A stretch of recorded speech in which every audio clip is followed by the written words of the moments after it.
Phil, it was only a few weeks ago we were talking about a new contract till the end of the season, but come the end of the season, that will be you saying goodbye to the Chiefs. It's been a hell of a ride, hasn't it? A hell of a journey. Just sum it up a little bit, can you? It's been fun, I think, is probably the best way to describe it. I think there's not many times in my time at the Chiefs that I haven't enjoyed myself, so that's probably the best thing I can say about it. It's been fun every day. You know, we come in, we have a bit of fun. Obviously, rugby's a serious game, but I enjoy it all the time as well. There's been lots of highs and lows, but I'd imagine you didn't even imagine that it would be such an exceptional move like you've had. You know, there's been so many memories. Yeah, it has been. I think, well, there's no way I could have imagined that it would have gone this well, really, for a still fairly young rugby player. Still had aspirations in the game, but you know, us coming down to Exeter Chiefs and making a good fist of it as a rugby player and achieving, not just as a person but as a team, has been fantastic for me, and it's something I'll really look back on with huge pride. So yeah, it'll be a strange day, but I've also enjoyed this last bit of a career, and hopefully I can enjoy the last few more weeks. I was going to say, it was a big move at the time for you and Laura coming out of Wales. It was home for you, wasn't it? And coming to the Wild West, something different, but this has become home for you now, hasn't it? Yeah, I mean, yeah, we hadn't left Wales too many times. You'd probably count them on your hands, but it definitely has become home for us. I think, you know, we've got a young family and they're very settled here in school, and we find ourselves, you know, we think ourselves very lucky to be where we are, situated in Exeter and Devon, and you know, the coast, and you know, some of the lads I like to see outside as well. Not all of them, but some of the lads I like to see outside of the club, and it's great. You know, great environment, great place to be. Sandy Park is a great home. And the longevity of it all, you know, you came from the championship days, we'll talk about that in a minute, but to get to where you've done now, you've had to change, you've had to adapt. There's been, you know, we'll look at different photos of you, you know, there's a much slimmer Dolly looking at me now, things like that. You've had to move with times, and so the likes of Gareth and Ben Moon at the same time. Yeah, I think, you know, it's part and parcel of being a rugby player. You have to adapt and overcome any challenges, and I think I've done that well, and luckily I've managed to stay fairly fit and healthy into this point. And you know, I think there's something that we've done well as a club is we've moved with the times, we've moved with how the game has changed, and it has changed massively in the last 12 years.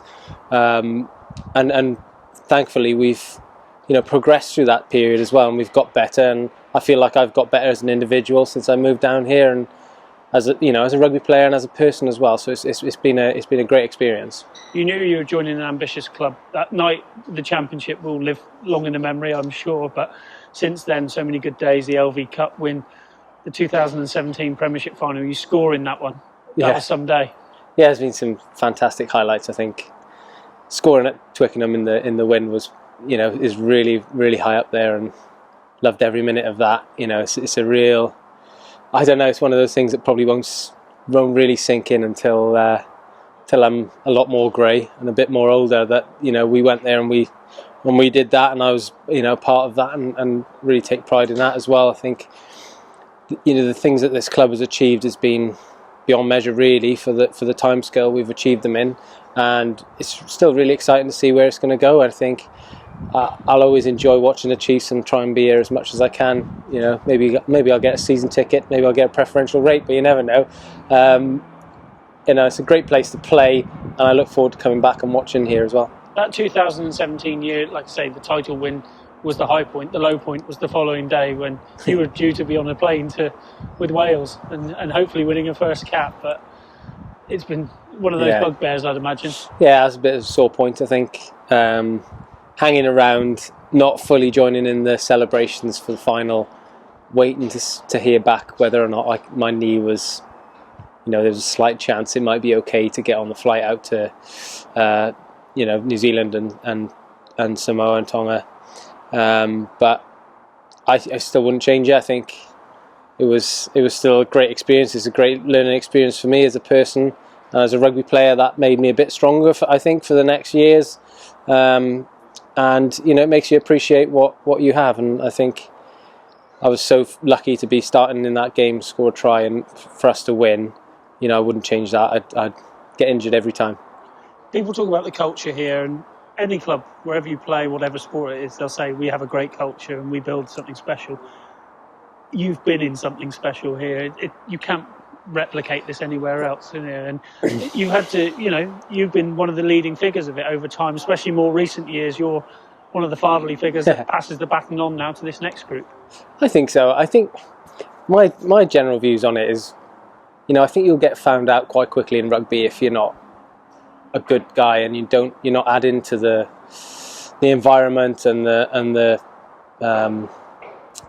like you say, the feel around the club. And I think people like that don't last very long at the Chiefs, and I think they see them come and go, whereas we've been very lucky, and I suppose Rob and the coaches have picked guys who are going to add something to the culture here, and I think we are very lucky with that. And I think it's obviously changed and it's got better since the early days. It was probably a little bit more party hard than train hard, and I think we've got a cracking mix now, and you see that on the pitch.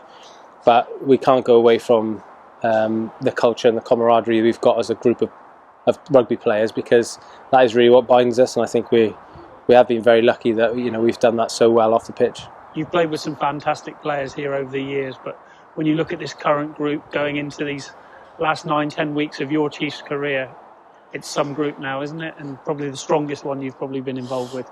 Yeah, I think someone mentioned that the other day, I think, and they were saying it's a really strong squad, probably one of the strongest squads we've seen here. And I think I hadn't actually thought of it that way, and I just, when you step back and look at the quality we've got, it is impressive. And trying to keep up with those boys in training gets harder as you get older, and certainly feeling that after today's training session. I think it is exciting, like you said. It's great that so many of the boys have committed to their future to the club, and I think that shows that people want to still be part of Exeter Chiefs, and it's still something that's growing and looking to achieve, which is fantastic for me. And I think when you look a little bit further down the line, next 2, 3, 4 years, it'll be interesting to see who else is coming into the Exeter Chiefs and what other big names who we attracting, because we're still doing that and we're still looking to be the best there is.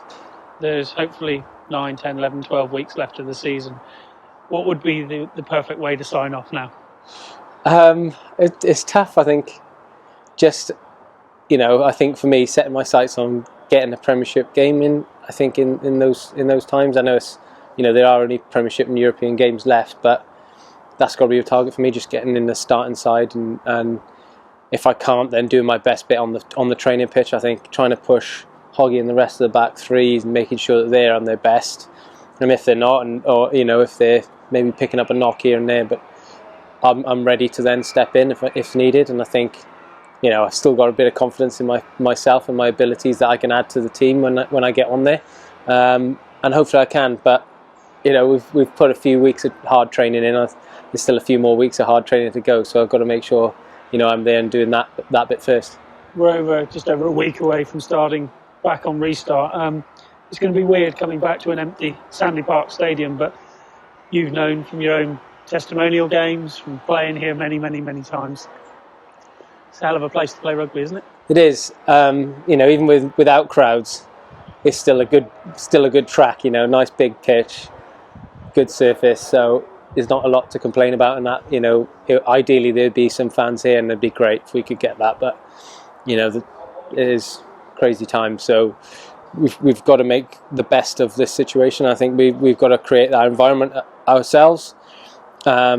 And that's still an enjoyable environment to be in. We're training without people watching us, and we're still enjoying that and getting a good atmosphere around it. So you've got to make sure that that's there on a match day, because you can't rely on the fans picking you up when it's not going so well, or then the fans keeping you going when you're on a high. So it'll be interesting to see how that first game goes. I'm sure we've got enough preparation under our belt though. Finally, you've had a taste of what life outside of rugby is like with the Sanford Orchard and the rib tickler stuff.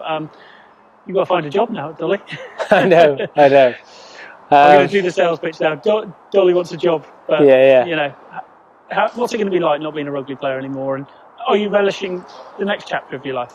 I am. Yeah, I am really looking forward to it. I think it's just looking forward to getting my teeth into something, and trying to be a success of that. I think I've always got confidence in myself, and I think I can add to anything. and it's just finding that right thing and making sure I go after that. And I think I was talking to young Tom Wyatt about it earlier, and it's kind of, I love rugby as well, and I'm still keen to stay within rugby and coaching, and that's still part of my passion going forward. I think I'll also look forward to that, but it's a daunting time for any rugby player finishing your career, and hopefully I can make a success of that.